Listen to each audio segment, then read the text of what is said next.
Hey, what's up, dudes? Real quick, today's video is brought to you by Tone Locker. If you haven't gotten on Tone Locker yet, check out the link below in the description. Use my invite code. Tone Locker is an app where you can catalog your gear, add your own gear to your locker, see what other people have got, facilitate trades. You can track the history of your gear, kind of like Carfax for your gear. And they give away stuff pretty much every month just for signing up and inviting your friends. It's a very cool app and some very cool dudes behind it. So check it out, Tone Locker, link in the description. Back to the video.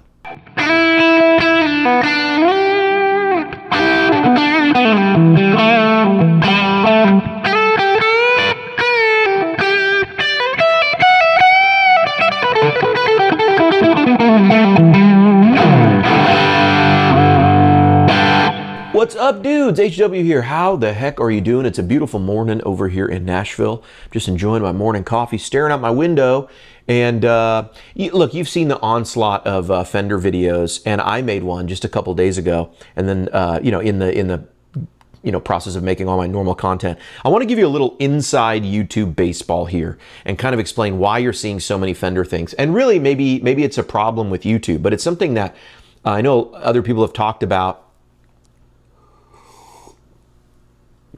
And other people probably know a lot more about than I do.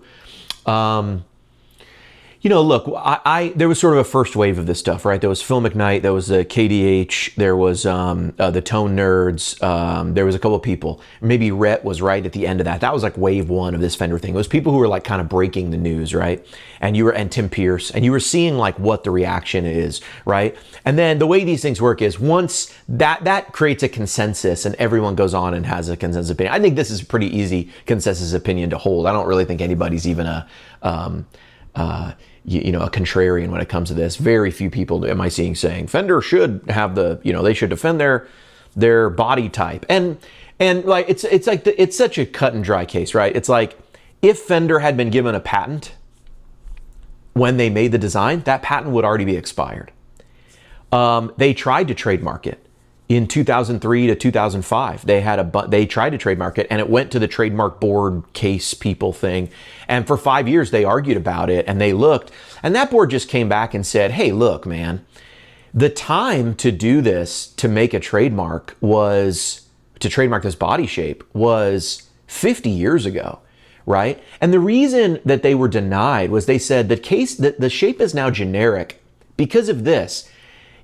The logic behind you as a copyright holder having to uphold your copyright, it's not like, it's kind of a use it or lose it, but if you think about it, it's because it's unjust to the other people.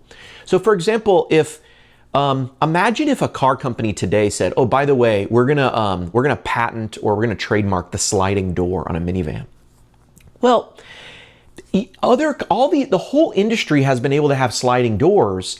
And it's possible they could rework the door so it doesn't violate the patent. But what the trademark people basically said was, look, you can't let a whole industry come up because people are using a design that you didn't feel the need to protect. You must not have felt like it was yours, right? You never made the effort before. And you can't allow an entire industry, you can't allow people to build businesses around something and then later say, oh, by the way, those are my damages. And so that's why the law says you have a duty to limit your damages, right? At least in the United States. And the other reason why, Fender didn't pursue a trademark, why CBS didn't pursue a trademark, is because the guy who created the shape, he went on and used it in 2 other companies, right? So he sells to CBS, Leo sells to CBS, and then he uses the exact same shape immediately after at George and Leo. And he uses the exact same shape again on guitars, maybe not the exact, but I think there are exact S shapes from early Music Man stuff. So the guy who made it didn't feel like the design belonged to Fender. Fender didn't think the design belonged to them until, 50 something years later, right? Different people who own it now have a different opinion. And so then, of course, this whole copyright thing, my point in saying all that and kind of making those points is I have not heard one logical argument other than people going, it's Fenders, they can do it. And it's like, actually it's not, and it's actually been decided. And even if they had patented it right away, that patent would be over now. even if they had enjoyed the rights of a patent holder during that whole time, those rights under the law would have already been exhausted and they would no longer be able to enjoy them anymore. And there's a reason patent law works that way. It's because we recognize that people need to be able to profit from the work that they put in so that R&D investment makes sense. It moves progress forward, but you can't lock discovery behind a patent forever so that it can't be iterated on, used on, or else technology won't advance. Nothing will advance. In this case, it's just a body shape. But you can understand how in pharmaceuticals, in tech, in all sorts of things, you can't lock a technology under a patent forever, or else we'd all be paying patents on light bulbs and any filament, right, that had electricity running through it. And there'd be someone who basically is, what you would do is just create endless toll booths in everything. And it would be that you couldn't make anything because everyone's owed a nickel, a nickel, a nickel, a nickel, a nickel, a nickel for their patent, right? For these very rudimentary ideas that later become, just a foundational piece of technology. So what they do in the law is they say, hey, as a patent holder, you get to enjoy that privileged status. You get to enjoy exclusivity because it's your work. But you can't enjoy it forever. And that's from some very smart people who look backwards and go, yeah, what if you had patented the wheel or the cylinder or any cylindrical shape? I mean, this would start to get into, you can see it might not quite make sense for the law to be used to stop anyone from making a shape or a very, an application of one thing when that thing can be used in millions and millions of ways. So I say all that to say this. I haven't heard anyone be a contrarian. So why are YouTubers piling on? And really, I'll show you some stats. So here's the video I did, the good news of the Fender lawsuit. And in there, I just tried to be positive. And I said, hey, this is obviously bad news, but sometimes from bad news comes good news. I bet someone will iterate and make a really cool Strat shape, and that'll actually be really cool and people will like it, and we'll actually have a couple more options on the market. And I think that if people want to support LSL like I do, then maybe they'll buy that shape or they'll do something. Now, the thing is, it's a layup to make a video like this on YouTube. It's an absolute layup because look at my numbers here. I did 14,000. I don't do 14,000 on a lot of videos on my channel. Now, if you go to my channel, I've got videos that, approach 1 million. They do hundreds of thousands of views. But I have a lot of videos, especially the more technical stuff, that's just a couple thousand views, right? And sometimes I have videos that are absolutely flops. If you look at the videos right before that, right now they've been out for about a week. They're between 2,000 and 3,000, all of them, right? And they're like how-to videos, how to do this, how to do that. They're instructional videos on the platforms that I cover in a lot of my videos. But right after I did that Fender one, I got 14,000. Right after I did that Fender one, I had an absolute flop of a video, right? How to edit proxy clones and get exactly the tone you want. And in there, I give really a lot of valuable information. If you don't follow this channel, I don't think anyone makes as helpful content as I do in all the modeler stuff, because in that video, I'm actually teaching you how to dial in a studio EQ and how to think about 4 frequency spots in how to get exactly the tone you want for your guitar. Some other people do it too. Jason Sedites does a great job. A lot of other people do it too. But I think I do a lot of it, right? So I think I'm in the conversation as top 3 or something. But that video did 700 views at the time of making this video. That is an absolute flop for my channel. Maybe it was the title, maybe it was the thumbnail, probably it was all of it. Maybe it was my punchable face, as the YouTube commenters have told me I have sometimes. Maybe it is.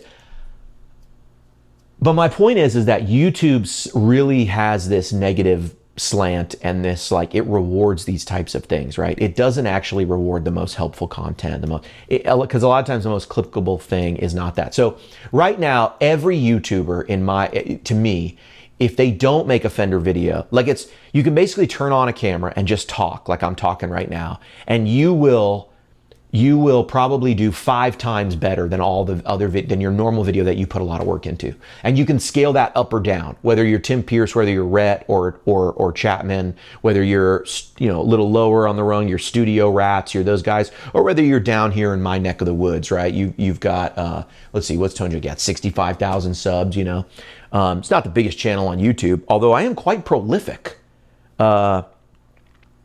I always walk around NAMM and I get all these people taking pictures with me and recognizing me and stuff, and I go, gosh, I guess, but I think it's just the thing of like, when you make a lot of modeler content like me, people are maybe not likely to subscribe, but they're likely to watch several videos to like learn some stuff and get up and going, and then it's like, all right, see you later, HW, right?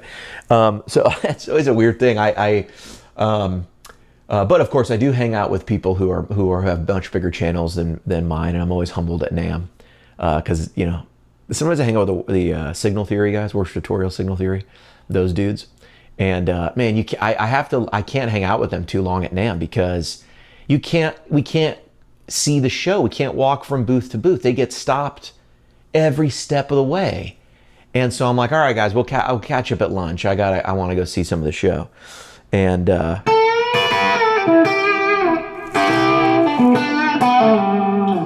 And I do my thing, but look, YouTube rewards this type of thing, and I think it's because the world rewards this type of thing. So until people stop clicking, and I think right now there's a lot of people that just want to have more and more and more of this content. They're upset. They want the cognitive, either they want the confirmation bias of I'm upset and the rest of the world feels this way, which feels good for us, right? We like sort of seeing our ideas thrown out there and spit back at us in a little different form. That's a cathartic feeling on the internet.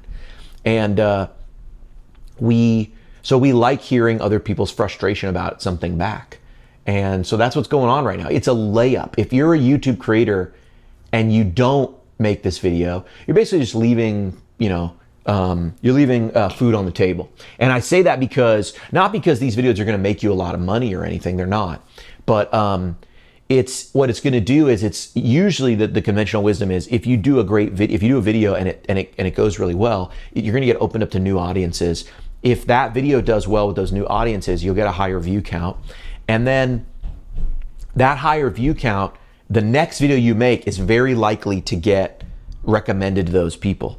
So it's obvious what I did. The good news about the Fender lawsuit, I was opened up to a bunch of, they served it to my group, right? My subscribers, they were like, yeah, thumbs up. And then YouTube went, hey, this is cool. There's other people in adjacent spheres that will like this video. They send it to them. They liked it, right? More and more, that keeps happening. I have a video that's doing 7 times what another video might do. And then the very next video I put out was very specific. How to edit proxy clones. Well, even in my audience, not everyone's on proxy. Not everyone's on Helix. And even of the Helix world, it's a subset. Only some people have bought stadiums and are using proxy. And of that group, only so many really care. And maybe the thumbnail sucks. And maybe the title sucks. Who knows? But, if you want to know YouTube strategy, I did this completely wrong, right? I should have put out a different video. But I already had the video scheduled. I just placed in my little good news video. I literally recorded that morning, put it right out. Because that's all those videos are. That's all this video is.